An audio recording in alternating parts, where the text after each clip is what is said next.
The 2026 Giro d'Italia kicks off this Friday in Bulgarian Nezheba.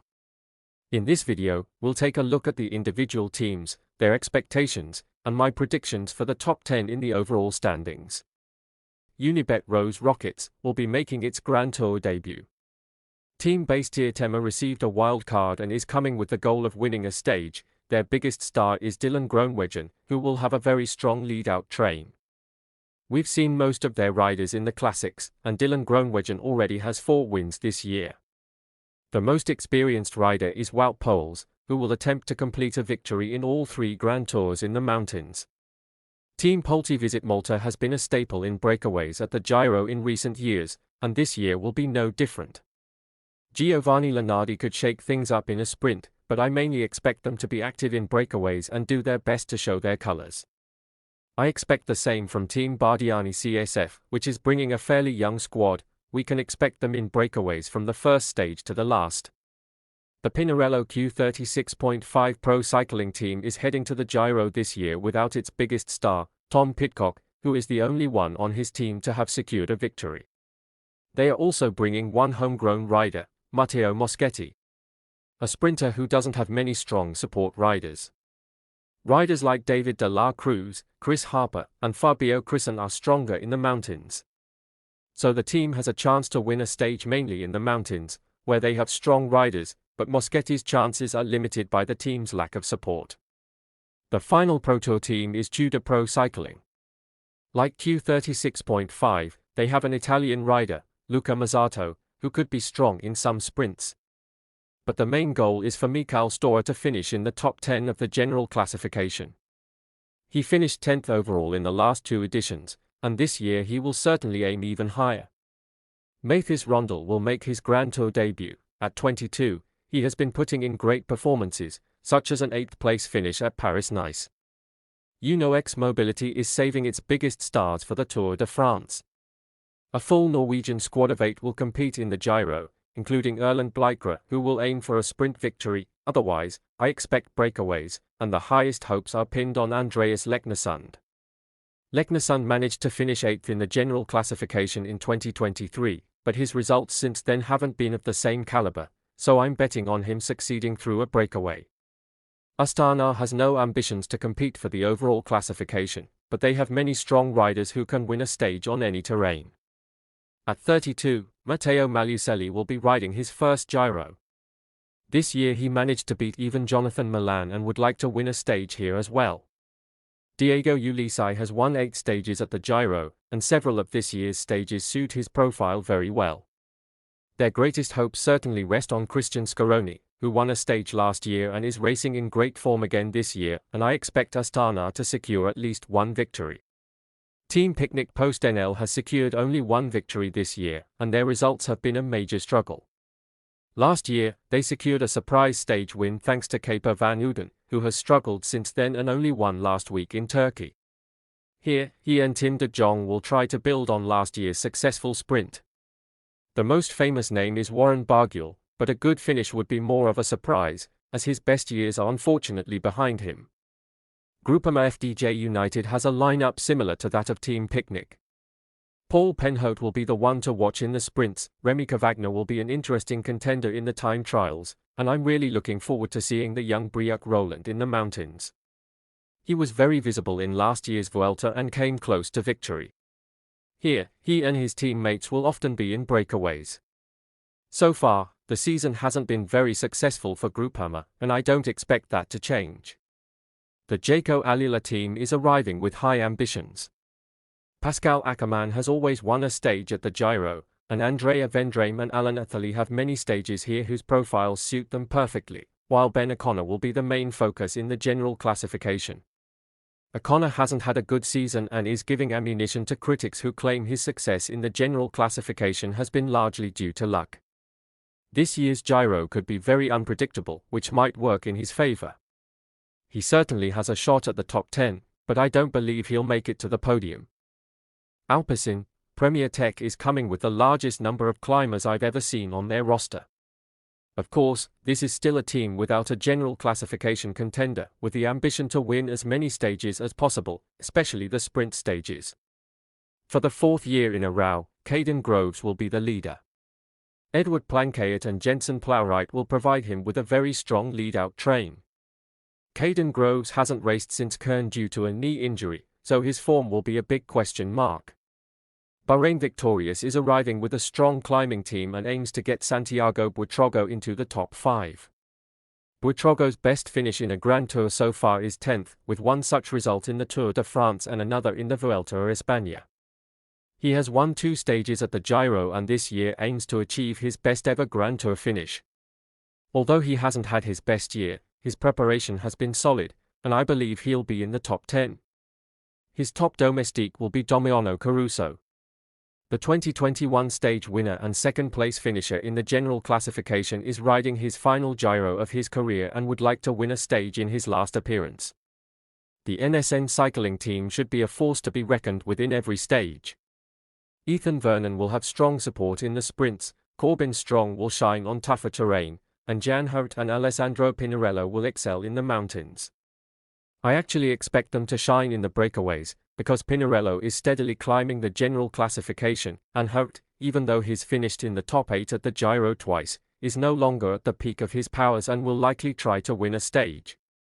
I'm really looking forward to seeing the NSN team's performance, because they truly have the potential to be dangerous in every stage. Lotto Intermarche is returning to the Italian Grand Tour after 3 years, and Arnaud Delay will be part of the team. He'll ride only the first half of the race and then focus on preparing for the Tour. The team also includes Lennart van Eetvelt, who has yet to show his potential in Grand Tour races. Plus, both are set to leave the team after the season, so I'm not sure what the atmosphere will be like, and I don't have high expectations for Lotto. Soudal Quick-Step lost Mikel Landa even before the start, so their only goal remains stage wins, particularly sprints with Paul Magna. While he hasn't had a great classic season and has often been unlucky, he has demonstrated his speed in sprints. Just like Quick-Step, the EF Education EasyPost team has also lost its leader. Richard Carapaz can't defend last year's podium finish, so the focus will be on breakaways and stage wins. EF will be very visible, and regardless of how they perform, their special green jerseys featuring an alien will be visible across the entire peloton. I'm really sorry to see Carapaz out, but at least there will be a team that will be aggressive at all costs. Team Ineos is the new name for the former Team Sky. After a year-long hiatus, Ineos will be looking to secure a podium finish, and they have 2 aces up their sleeve. Egan Bernal has had health issues again, but he's in his best shape in years. Thymen Orensman also looks very strong. Plus, both are excellent time trialists. With Bernal, there are health concerns, and with Orensman, there are worries about his poor starts to Grand Tours. I expect Ineos to be one of the strongest teams. The Decathlon CMA CGM team is shining this year. The big news of the past week was Paul Six's announcement for the Tour de France, but they also have a very strong lineup for the Giro, which has 2 goals, sprint stages and the points jersey with Tobias Lund Andersson, and the general classification with Felix Gall. Lund is in exceptional form following his transfer and can certainly consider himself a favourite for the points jersey. Gall is an excellent climber, but he falls short in other areas, such as time trials and tactics. Decathlon will certainly make waves, as will another team, Little Trek. Jonathan Milan has won at least 1 stage in every Grand Tour he's started and has always claimed the points jersey as well. He could thus secure his 3rd career points jersey at the Giro. He will, of course, have Simone Consoni by his side, and Consoni should help Milan secure a victory and the pink jersey right in the first stage. The overall classification will be the goal for Derek G, who finished 4th last year. G is a great time trialist and a racer who really loves the Giro. The team's wildcard is Giulio Ciccone. Cicco will likely focus on winning stages and the mountains jersey, though he has attempted the general classification several times before, so far without success. But we'll certainly see a lot of Ciccone. Trek needs to step up its game, as this season has fallen short of expectations despite major transfers. The Movistar team has one of the strongest climbing lineups, led by Enric Mas. Mas, who has finished on the podium 4 times at the Vuelta, has struggled with health issues over the past year, but he is a truly top-tier contender for the overall classification. We'll see how the Giro suits him, as this is his first time competing in it. On the other hand, I know Rubio already has 2 top 10 finishes, and Javier Romo is in very good form. Additionally, Movistar will have chances in the sprint stages as well, since Luis Ola can climb hills and still sprint fast. I'd also like to mention Nelson Oliveira, who will be riding his 23rd Grand Tour and has finished every single one of them. Red Bull, Bora, Hansgrohe has one goal, to challenge for the overall title and win the pink jersey. Jay Hindley has already won it once.